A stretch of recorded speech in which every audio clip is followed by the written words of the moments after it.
Well, hello and good morning, Nigeria. Welcome to our special live coverage of Nigeria's 63rd Independence Day anniversary. It is that time once again where we mix our complaints with some sort of celebration as we remember how it all started 63 years ago. My name is Abdullahi Ahmed. It's good to see you this beautiful, lovely Sunday morning. And it's good to see you too. Welcome to our special coverage of the independence. Yes, there will be a lot of coverage from different parts of the country and the reports that we have packaged to signify or talk about this day, 63rd anniversary. That's a long time. I mean, the 63-year-old is a grandpa already. But as far as nationhood is concerned, apparently we're still a baby growing up, trying to understand and navigate this very tricky thing called nationhood. But of course, like I did say, it's always a mixed bag. Whenever the anniversaries come around, we spend some time reflecting, remembering the good old days for those who are old enough to remember the good old days. But then again, we also spend a significant time reflecting on our pitfalls, our fault lines, so some of the issues holding us back. And I dare say the president's speech this morning to the nation captures that particular mood to the point where we are getting a sense there was more of a State of the Nation address than it is a celebratory address marking Nigeria's 63rd Independence Day anniversary. What does it actually mean to be independent, and how well have we done this job of becoming a nation as a people? That is something that we look forward to unpacking, in compartments as we give you different feels to our coverage of Nigeria's 63rd Independence Day anniversary. As the administration says, it's supposed to be a low-key type of development, and that is what we will try to do to catch you up on some of the events that will be developing across the nation. From Abuja here, the nation's capital, we're going to crisscross across various parts of the country just to give you a glimpse of how Nigerians are marking, commemorating, celebrating, or even groaning about our 63rd independence anniversary. So stick around. The next couple of hours is surely going to be interesting because it's a mixture of business and pleasure, if you like. The conversations are going to be very, very serious, and then they're going to be lighthearted also.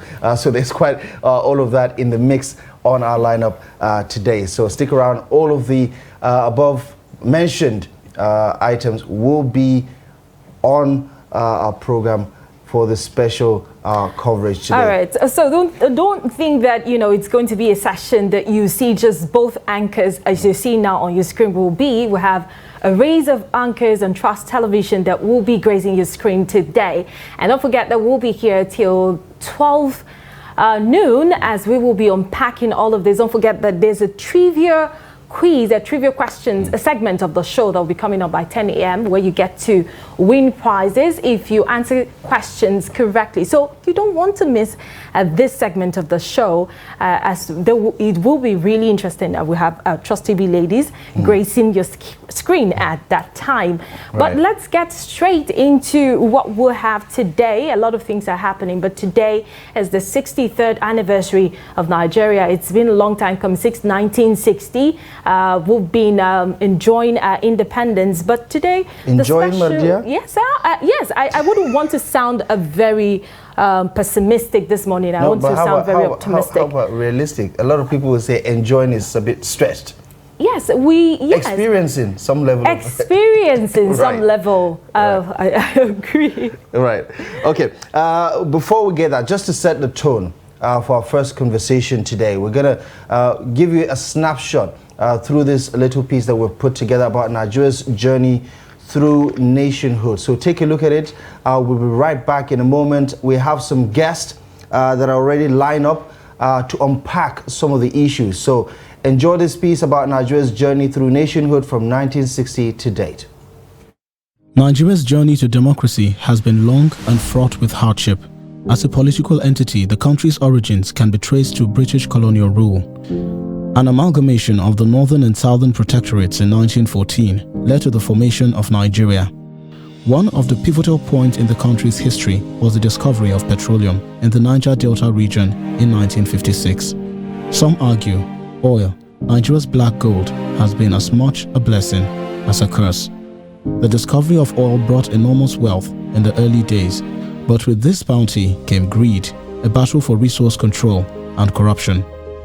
By 1957, the East attained regional self-government. 2 years later, in 1959, the North attained self-government. After years of nationalist agitations, on the 1st of October 1960, the country attained self-government from British rule. 3 years later, in 1963, Nigeria became a republic, with Sir Tafawa Balewa serving as Prime Minister while Nnamdi Azikiwe became President. This meant that Queen Elizabeth was no longer the head of government. The euphoria of democratic rule was short-lived. On the 15th of January 1966, a military coup led by Major Chukwuma Nzeogo and Emmanuel Ifejuna disrupted the First Republic. Nzeogo and his men assassinated several high-ranking government officials, including the Prime Minister, Sir Tafawa Balewa, the Premier of the Northern Region, Sir Ahmadu Bello, Brigadier Zakaria Mai Malari, Colonel Kur Mohammed, Lieutenant Colonel Lagema, and Lieutenant Colonel Yakubu Pam. The ethnic coloration of the coup had a profound impact on Nigerian politics and society. Some argue that this set the tone for ethnic and regional tensions which contributed to the Nigerian Civil War in 1967. General Ironsi changed the country from a federalist regional system to a unitary centralized state. In July 1966, just 6 months after the first coup, a counter-coup took place, bringing Lieutenant Colonel Yakubu Gowon, a relatively unknown officer at the time, into power. The coup was led by a group of Northern Army officers who were reportedly unhappy with the government of General Johnson Aguiyi-Ironsi. Gowon was overthrown in a bloodless coup in 1975. His successor was Brigadier Murtala Muhammad. Muhammad was a popular leader who promised to reform the government and transition to civilian rule.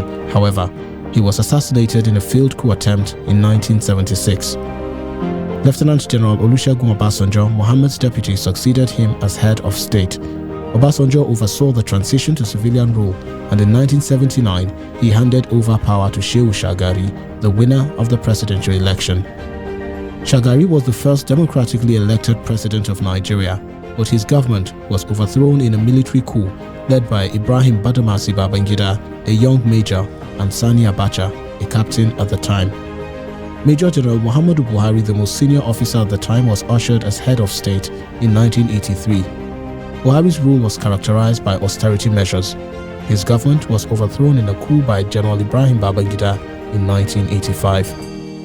General Babangida ruled Nigeria for 8 years. One of the notable events during his reign was the annulment of the June 12, 1993 presidential election, which was won by Moshood Kashimawo Abiola. The annulment of the election sparked political crisis in Nigeria and led to widespread protests, leading General Babangida to eventually step down in 1993. He was succeeded by Ernest Shonekan, who was appointed to chair the interim government. Ernest Shonekan was overthrown in a coup led by General Sani Abacha in November 1993, just 3 months after he took office. General Abacha ruled Nigeria until his death in 1998. Abacha was succeeded by General Abdulsalami Abubakar, who oversaw the transition to civilian rule. In 1999, General Olusegun Obasanjo was elected president, returning him to power after 20 years. Obasanjo served 2 terms as president and was succeeded by Umaru Yar'Adua in 2007. Unfortunately, Yar'Adua died in office in 2010, barely 3 years after assuming office. He was succeeded by Goodluck Jonathan, who was the vice president before Yar'Adua's death. President Jonathan, upon completion of the tenure of late President Yar'Adua, contested and won the 2011 presidential election, served 1 term as president, and was defeated by Muhammadu Buhari, the candidate of the opposition All Progressives Congress (APC) in the 2015 presidential election. President Buhari won his re-election in 2019, thereby serving 2 terms in office as Nigeria's president.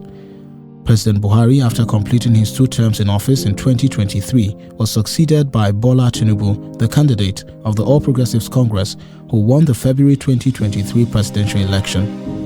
Tinubu is a former governor of Lagos State and a political heavyweight. He has promised to unite the country and address the challenges facing Nigeria through his Renewed Hope agenda.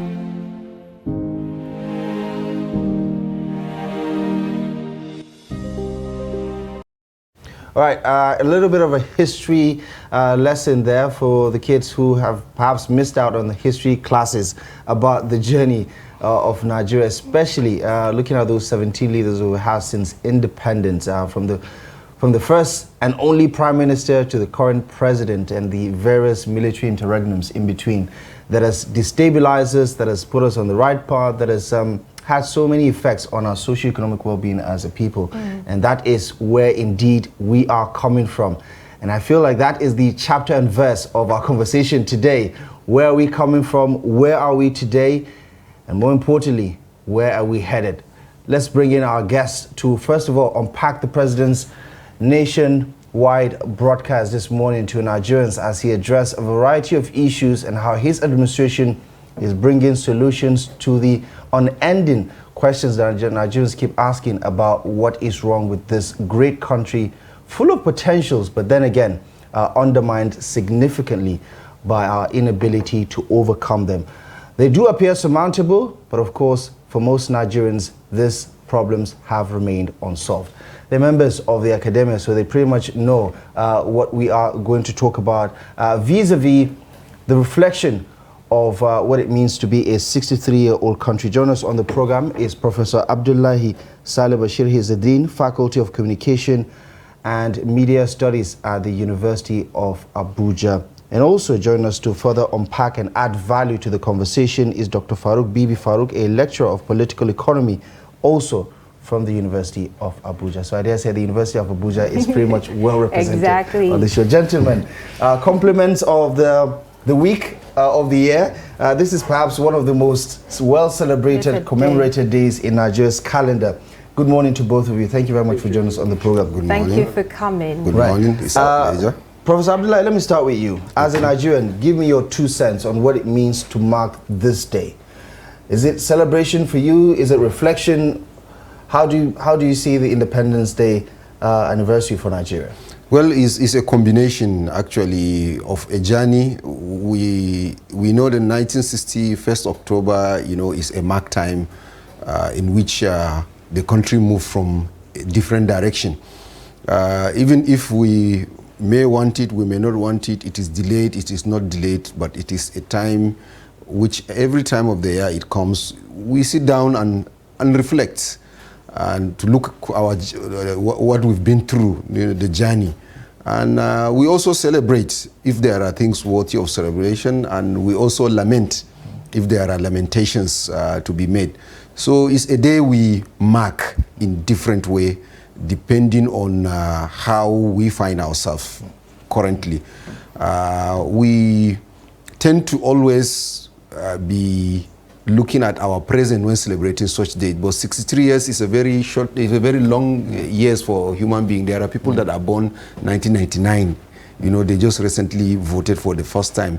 So 63 years is very long. So when we look at this day, we need to look even beyond the date to see how have we come from, what are our experiences, what can we change, what do we need to build. So it's a time for reflection. Right. And Dr. Farouk, for you, what does this Independence Day mean as a Nigerian and as an academic? How do you interpret this 63rd independence anniversary?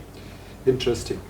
The independence we have, the day we celebrate, is meant to give us an appreciation of what our history is. But the reality of the fact is almost 99% of us do not really know our history. And it is worse with the new coming generation who are even denied the little history that they were supposed to get in schools. Our history did not start in 1960. We did not become a nation in 1960. The first people that took over power as black leaders in 1960 were not our founding fathers. The ethos and the philosophies of the state of Nigeria was not founded in 1960, and it is not been told to us as it is.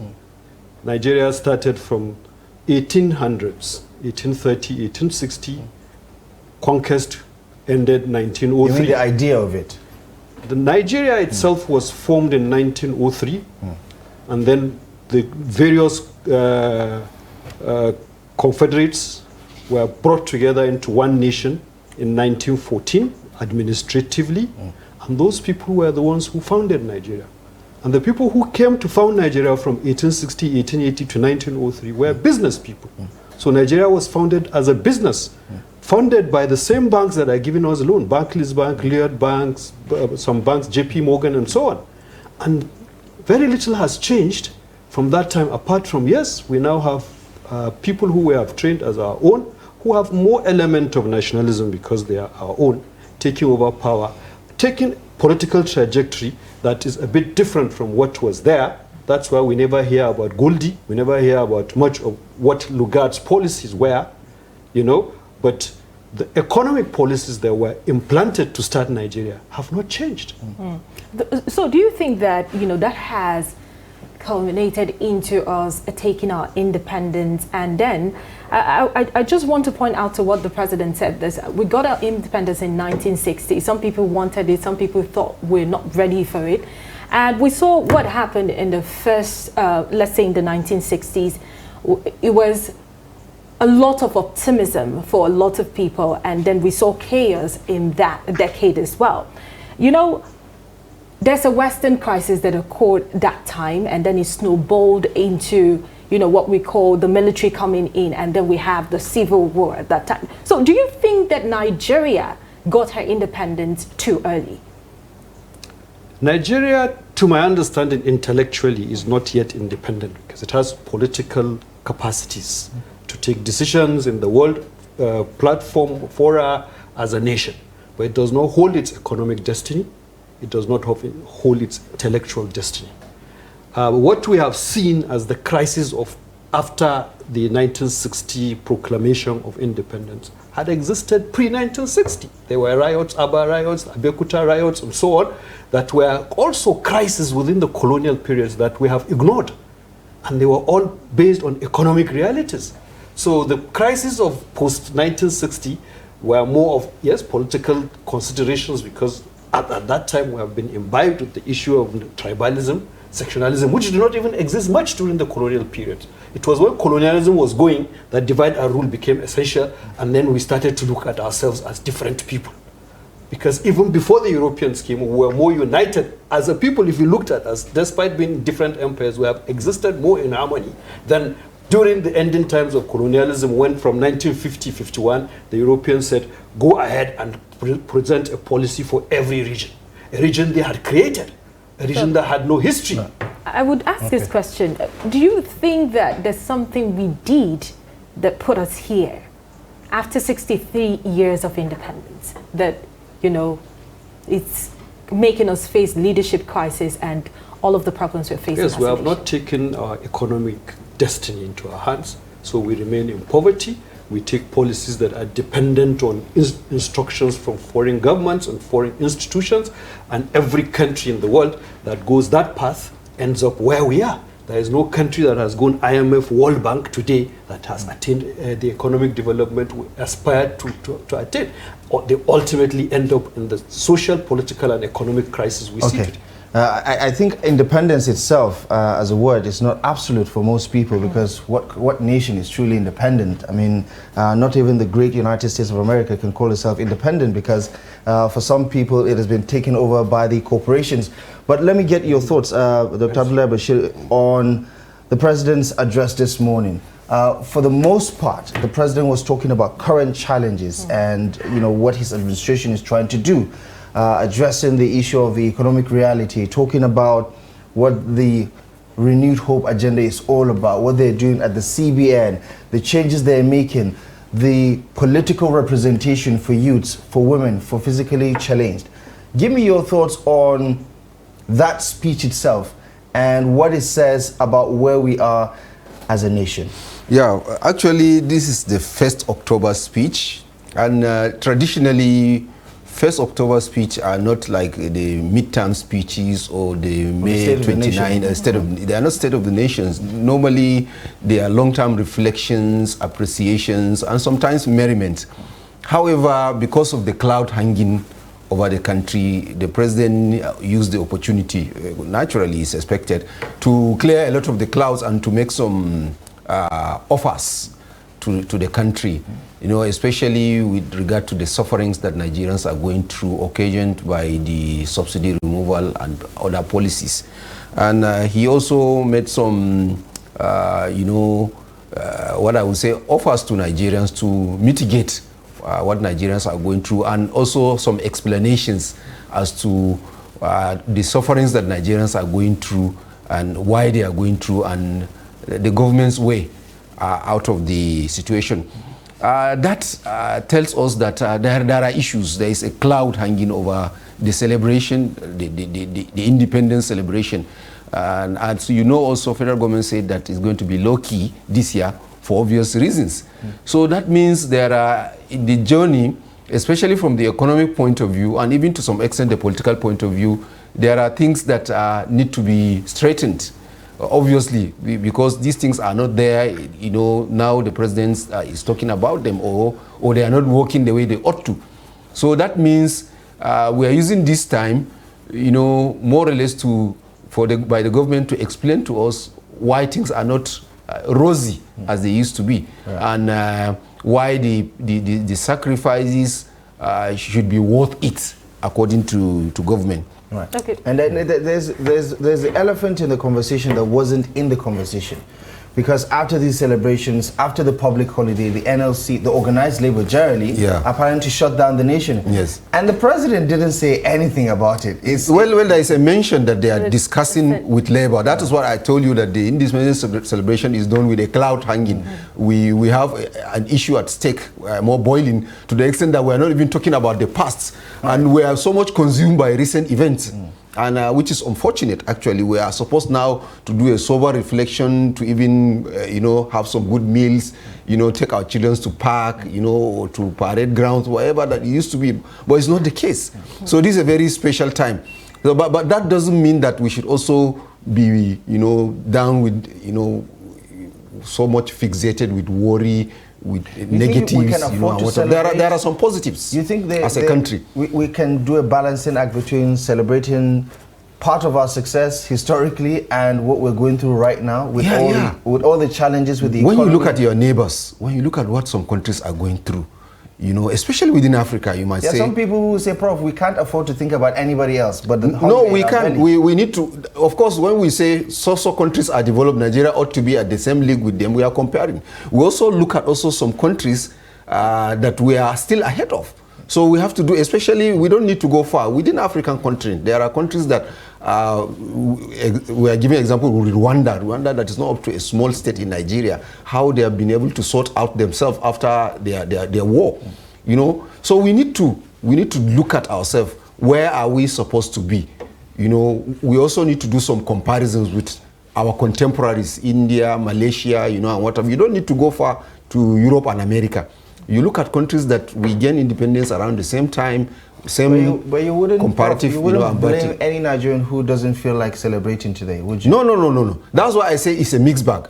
It's a mixed bag of celebration and reflection. Nobody is going to blame anybody for that. Okay, Professor Bibi, there's something. I know that you are a professor of political economy. And I'm a doctor. Okay, you're a doctor of political economy, I beg your pardon. And the president said something that piqued a lot of people's imagination this morning. He talked about the low-income earners will have their salary increased by 25,000 naira. How far would that go in the lives of Nigerians? And in emphasis, low-income earners. To go for 6 months, like he said.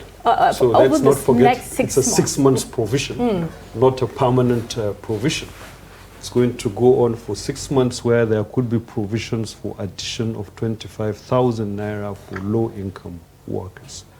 Now, like other policies, you needed to, well, let's see in the next 2 days, have they identified who they think are low-income? What is low-income in Nigeria? I have suddenly become low-income. Suddenly I've become low-income. If you don't earn more than 500,000, you spend about $1 million a day in your household. That's the truth, you know. So if you don't earn up to 500,000 naira, you have suddenly become low income, because the value of the money is not giving you what a low income person used to have in the last 20 years. So are you suggesting that all Nigerians should enjoy this? No, I think there should be a transformation in which we should see a direction where changes would really happen positively, and then we'll be able to accommodate the pain of reaching there. And that's what the president is always trying to say. That's always the dogma, that we are being convinced that there is going to be a better day. Well, this is Yeah.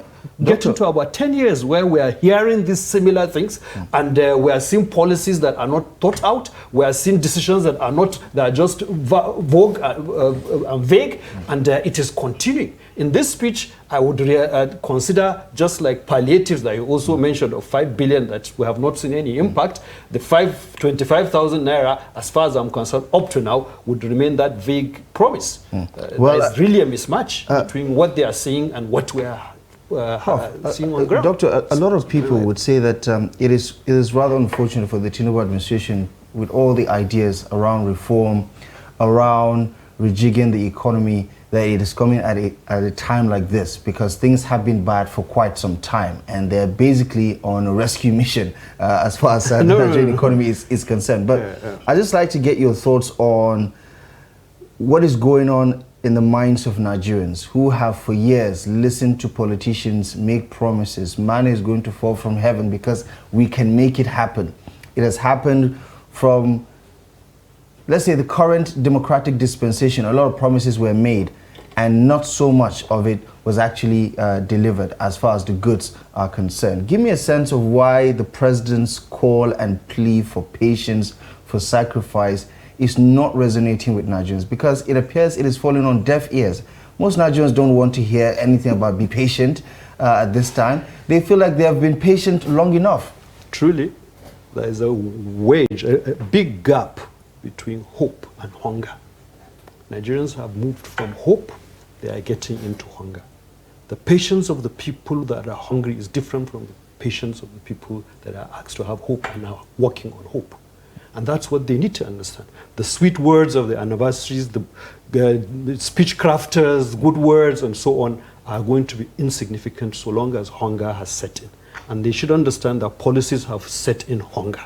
And so long as this hunger continues, the hope that Nigerians are expected to have will be very limited and diminished.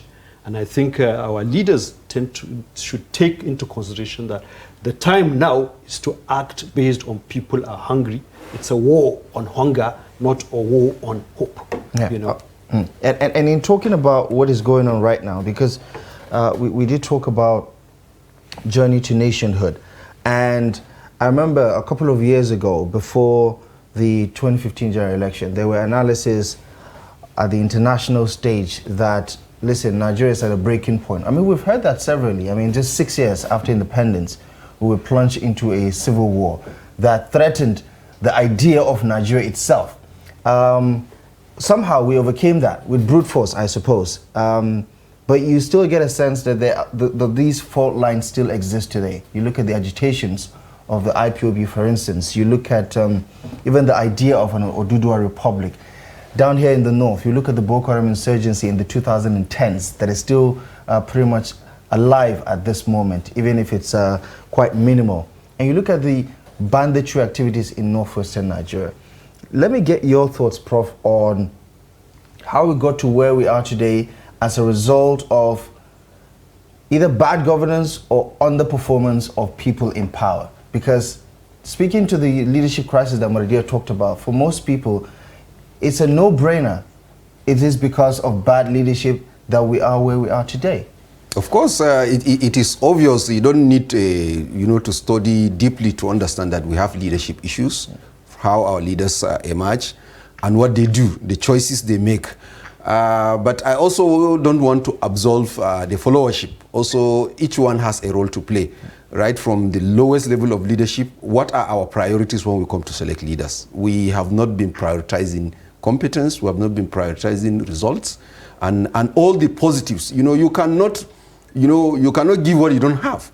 So if you don't put in the good things there, you don't get the results. It's just like any other business. It's an input-output something.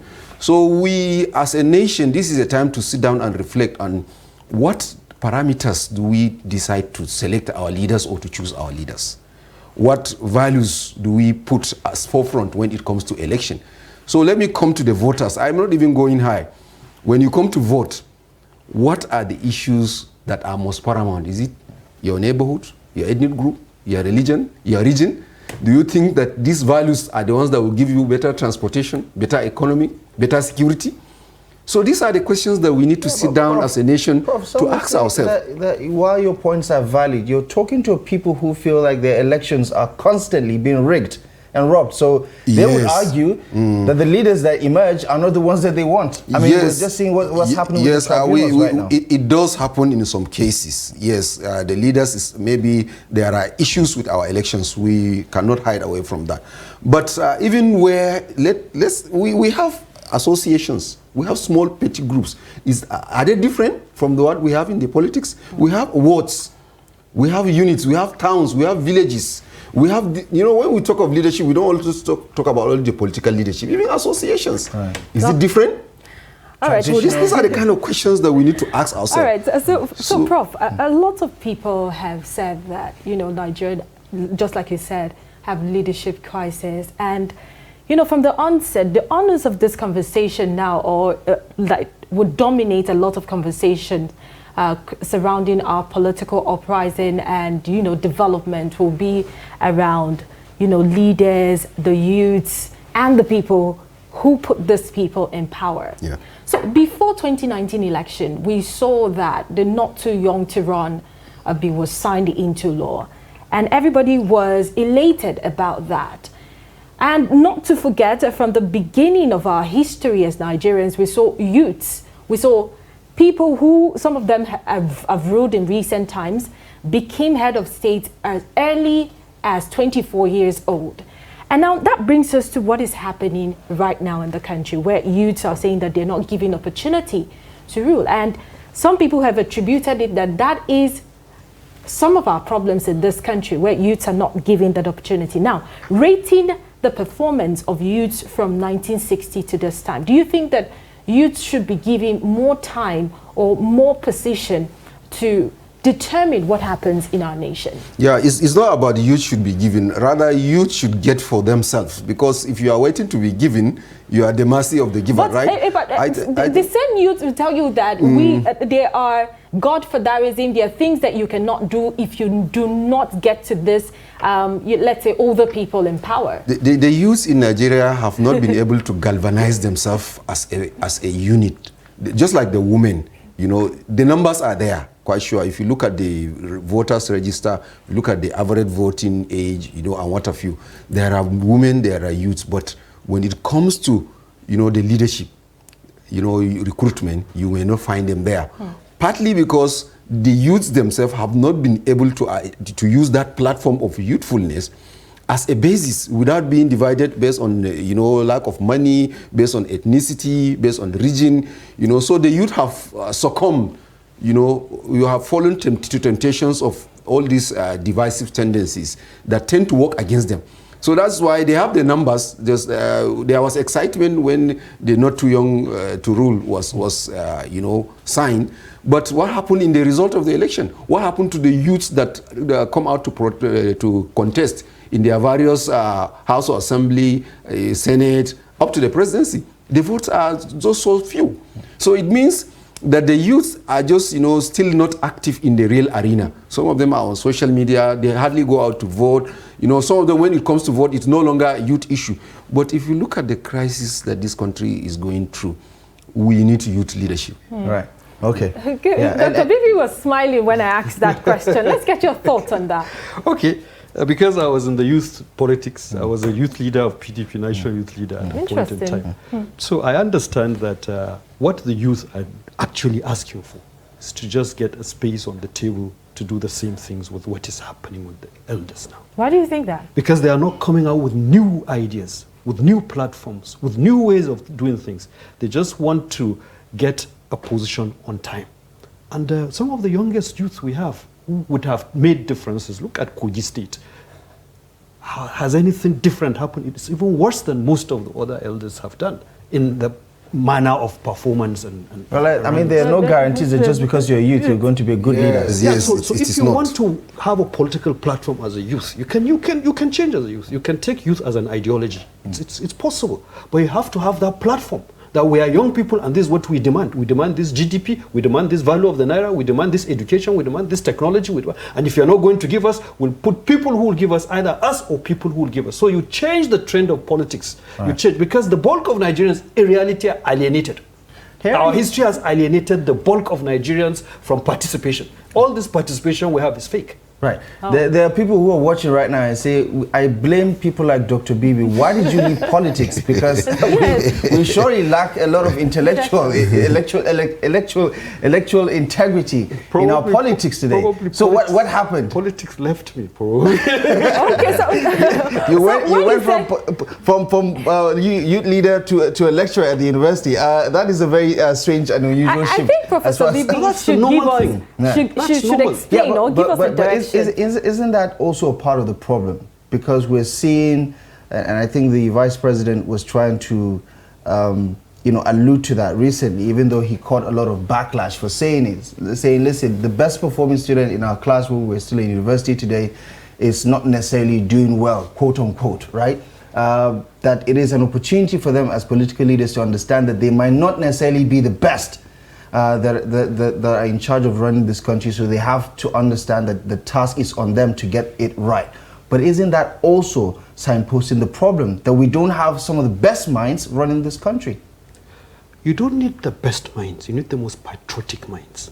If you are patriotic to your nation, you don't have to be the most intelligent person. That love for country will continue to drive you, and you drag any intelligence and bring it into the field and achieve the objectives that you have that are patriotic, that are good for your country. The most successful leaders in the world are not the geniuses of the world. Geniuses are actually sometimes crazy people that cannot even put those social issues together.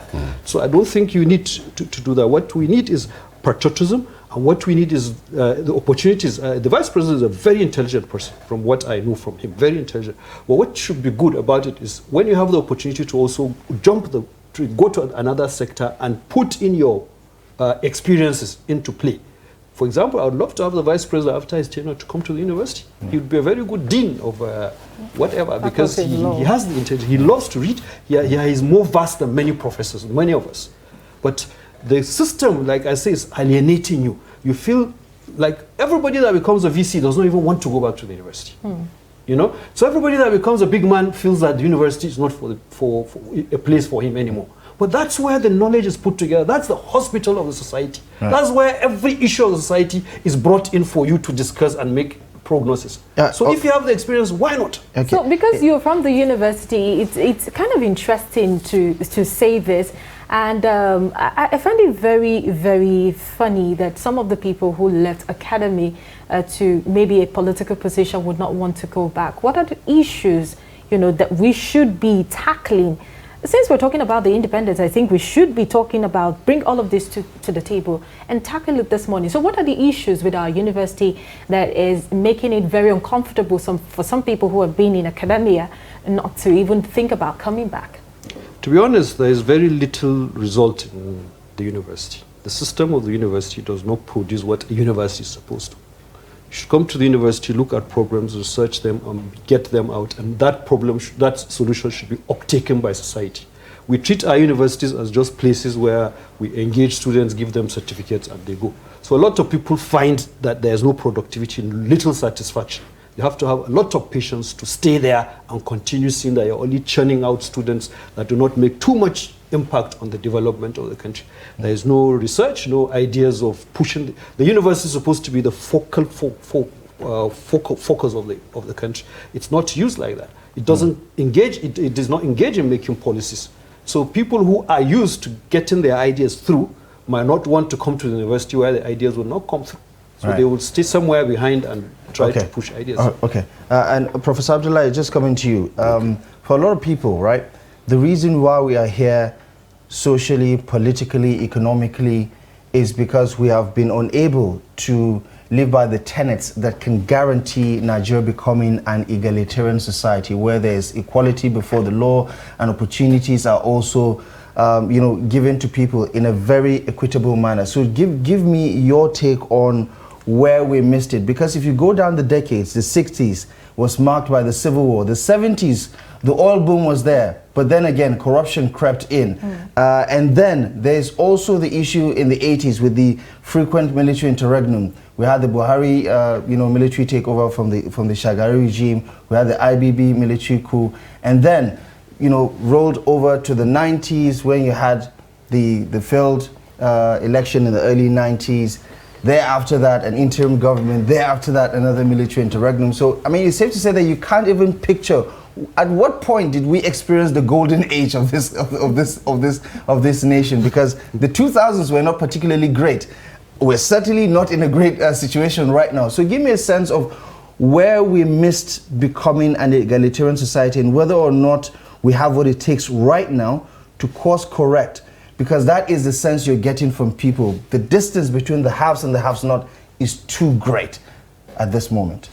Well, it will be difficult to pinpoint exactly a point to say that this is the junction we derailed, so to say. But when we look at the history of the country, you know that there were times things were rosy, not necessarily because we are doing the right thing. Like in the 70s, during the oil booms, you know, life was rosy. But we were making bad choices. While other countries are investing a lot into the future, we were heavily consuming, you know, and we tend to have issues with the leadership and the transition. You know, right from the 60s when, you know, what led to the Civil War actually was the leadership crisis. Then after the Civil War, the Second Republic, you know, some of the coups also was as a result of leadership issues.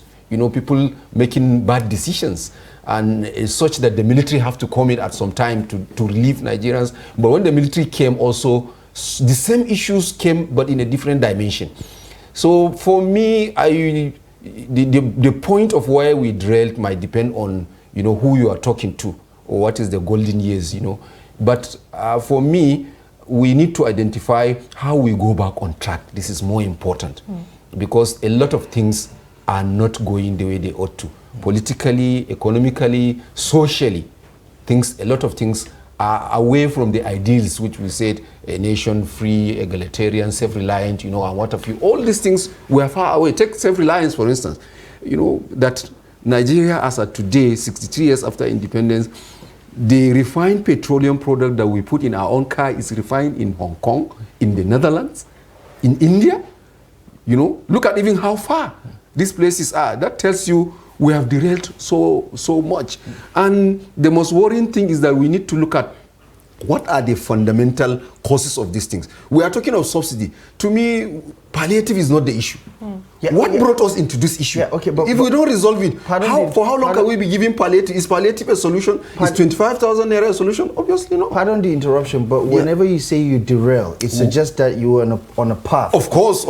What was the path? Was there a plan? Was there a plan that we had initially? If you look at the Constitution, is a plan on its own. If you look at the 1979 Constitution, upon which we continue to update it anyway, is the one that we are using up to even the 1999 Constitution. The structure of it. Yeah, right. It's the one we are using. Even at that, although people have a lot of faults, you know, have pointed a lot of fault with the Constitution, but even if you take that, assuming you are going to be honest with it, we have enough blueprint to take us farther from where we are today.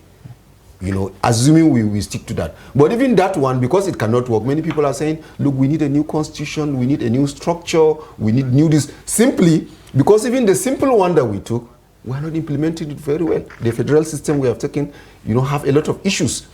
Probably because of poor implementation, and people are even calling for shredding of the existing ones and are calling for. So I keep asking, when you shred the present constitution and write a constitution based on whatever wishes you have, who are going to run the constitution? The same elites, the same us, the same Nigerians who are going to do the voting, the same us.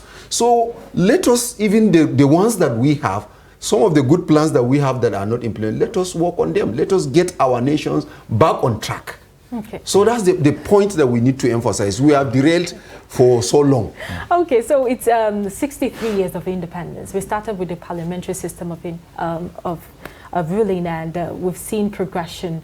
Now we are celebrating 63 years. A lot of people would say that, you know, our system of government probably has played a part in why we're not getting things right. So the question now is, are we on the right path? Are we going to get it right with this system of government we've adopted? From what is happening right now, if you look at the American Constitution, which we have modeled our Constitution. And if you look at the federal system we have taken, one of the things that you will see, look at what people are going through, is that it is not realistic. Number one, take the issue of cost of governance.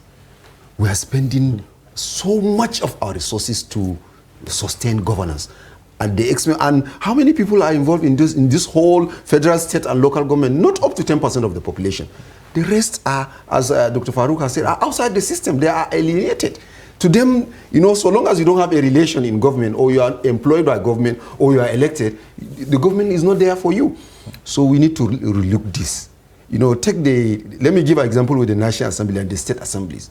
They are cost centers. Billions are being sunk into these institutions of few people with little impact.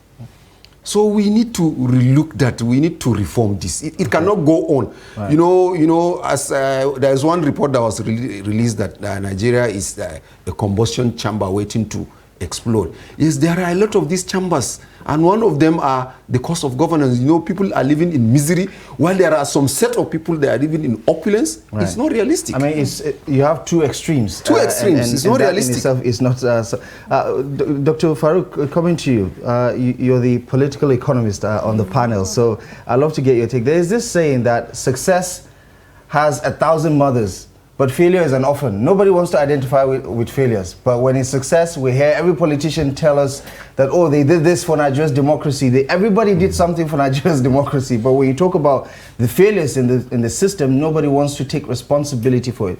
Give me your thoughts on the evolution of our democratic system itself.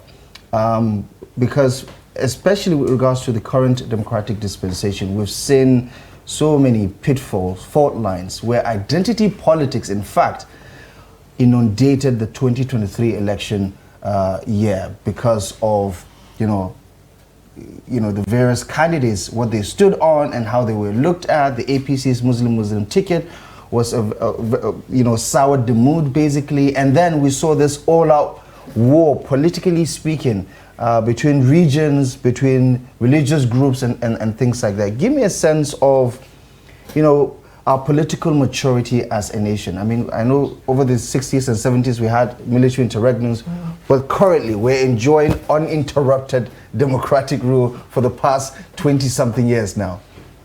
To be honest with you, it's not about democracy, it's not about military rule or monarchy, it's about the leader.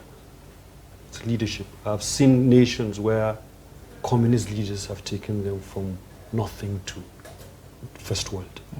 I've seen nations where monarchies have carried them from nothing to advancement. And of course there are countries where democracy has helped. The advantage of democracy is the consensus building, the attainment of things with little dictatorship and force, and the element of freedoms and liberties that exist. That advantage is there, but it needs a leader. And it even needs a leader with vaster capacities than a monarchist or a communist who would have total control, and once he's convinced he can look at North Korea. It's total control. So once the leader is convinced we are going to have a nuclear weapon, we'll have a nuclear weapon. Nobody will come and say, not in my own ancestral village, not in my own farmland, not in You're surely not commending Kim Jong-un, are you? No, I commend all systems that are progressive. And I think he's sufficiently progressive to be acknowledged that when he came in, the world was telling him, the Western world, you can't have a nuclear weapon, we'll stop it. He now is a nuclear power. That is an attainment for his people. So for his country. So all other things until you see, but of course there are negatives like you see, poverty. There are 34 million poor people in the US. 11 million children don't fit in the US. So it's not about because he has poverty and starvation and so on that you condemn him. So what is systemically dysfunctional about our political or democratic system right now? Right from time we've talked here about the path and derailment. We were never on the path. We need to get on the path. When we got in to start democracy, and mind you, there was no democracy pre-colonial times. Before the British came, we had our traditional systems, nothing democracy. When they came, they ruled for 100 plus years, nothing democracy. It was strictly colonial dictatorship. So we got democracy from 1960. And we got it through training that it is the best, and we have adopted it. But we got democracy on a foundation that we are so different, that the sense of nationhood was not the basis for our getting a democracy. It was the same, the sense of division. They had divided us into 3 distinct units, insisting on 3 distinct systems, and within these distinct units, hundreds of different diversities.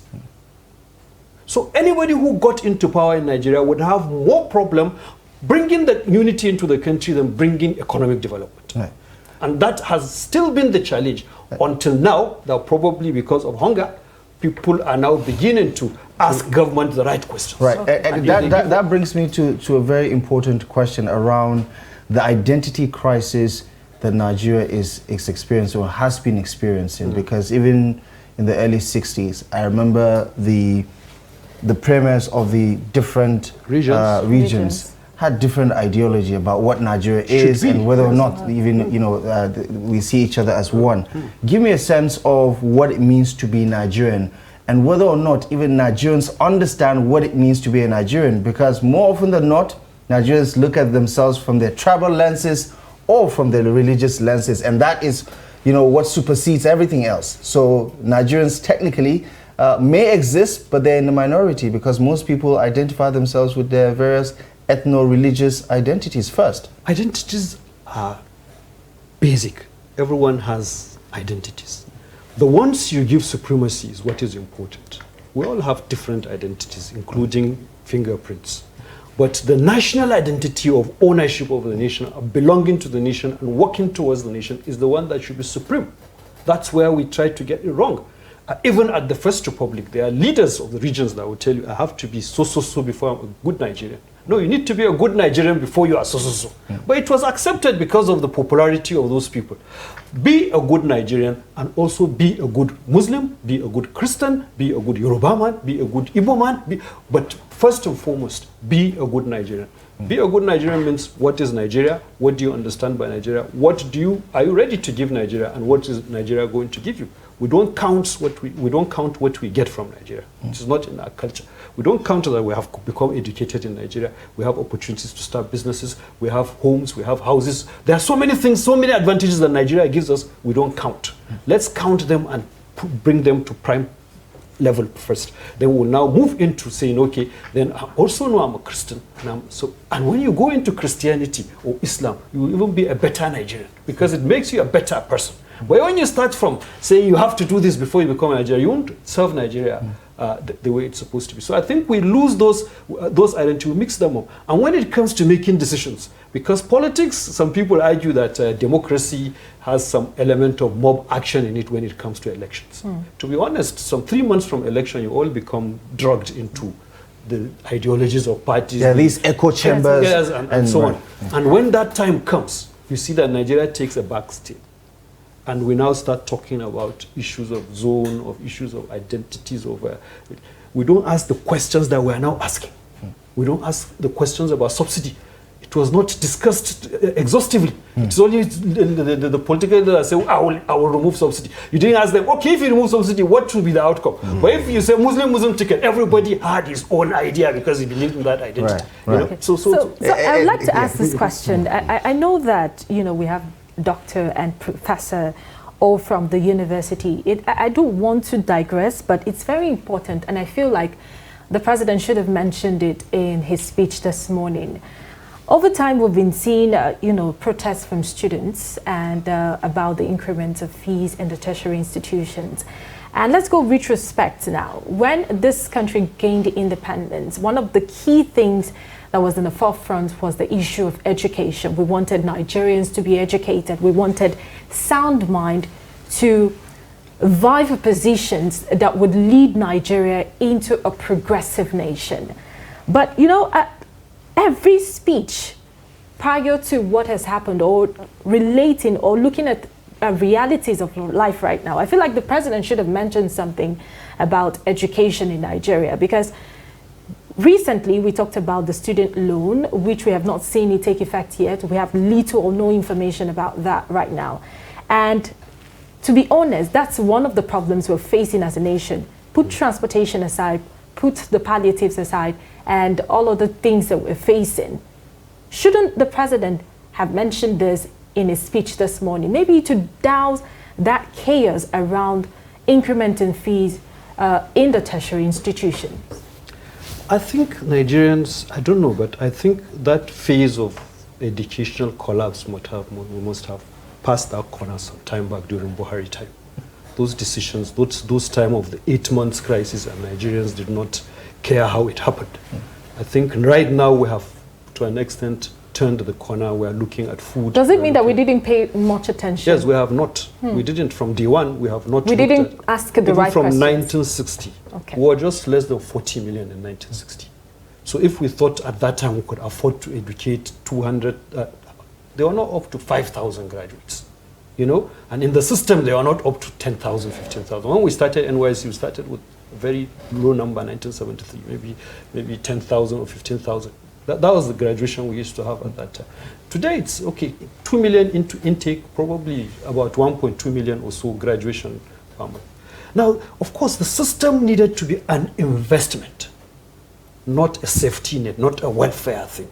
When you invest in education, if we had been investing in education from 1960, when we realized that the system the British left for us was not going to carry us, because that was the system they gave us, patronage education, not productive education. So if we had changed to productive education, the investment would have yielded sufficient resources for either that system of education to continue without too much pressure on it, or we would have advanced it further and even made it affordable, because people would have the wealth to pay for higher education at this rate. Now people are poorer than 1960, to be honest, and the cost of education is higher. And the investment in education is not really coming out, because we are not taking it as an investment for a nation.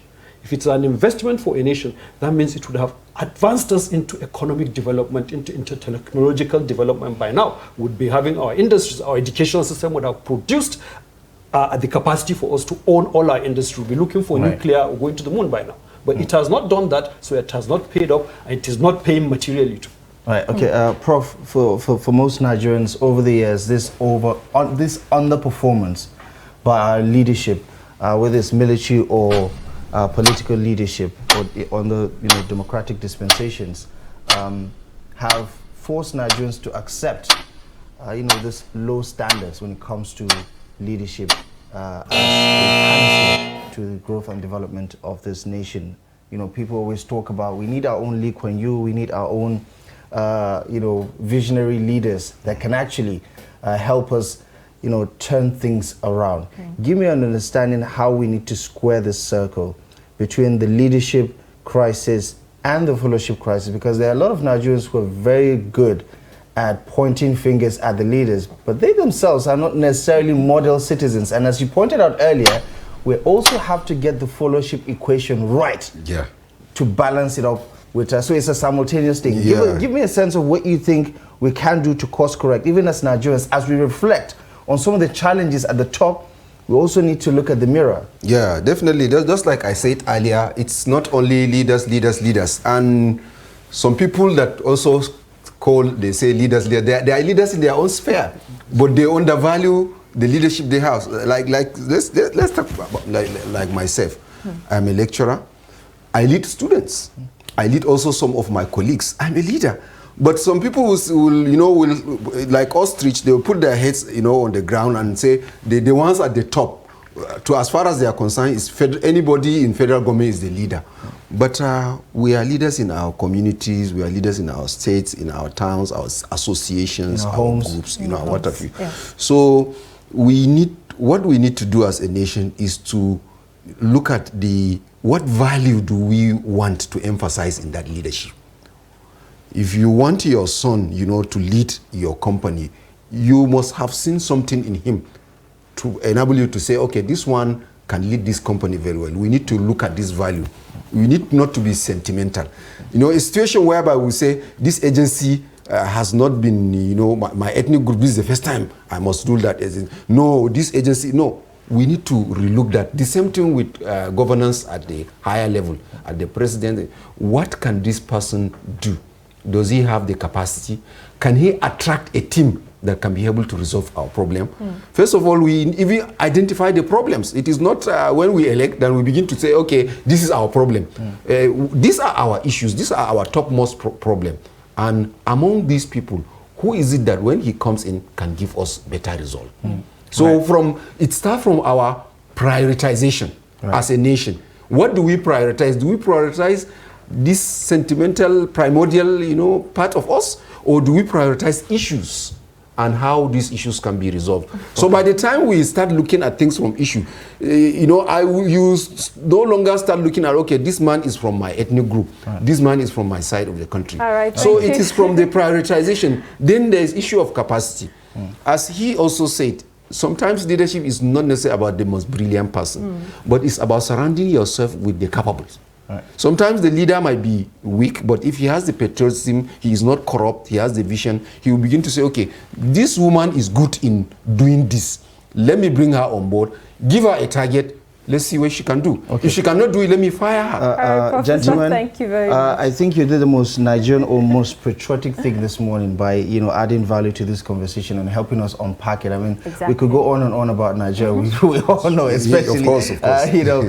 Given all of the issues that are abound in this conversation. But we're going to have to anchor the conversation here for now. Professor Abdullahi Bashir, Dean, Faculty of Communication and Media Studies at the University of Abuja. Thank you most kindly for joining us on the program. And Dr. Farouk Bibi Farouk, lecturer of political economy at the University of Abuja. Thank you most kindly for joining us this morning. We really appreciate you for your thoughts and for your analysis. Thank you both of you. For all right, and that wraps up the band for now. Well, we will be joining Hamza Idris. He's on standby, and he will be speaking with a federal lawmaker to get some perspectives on the occasion of Nigeria's independence. Join him next.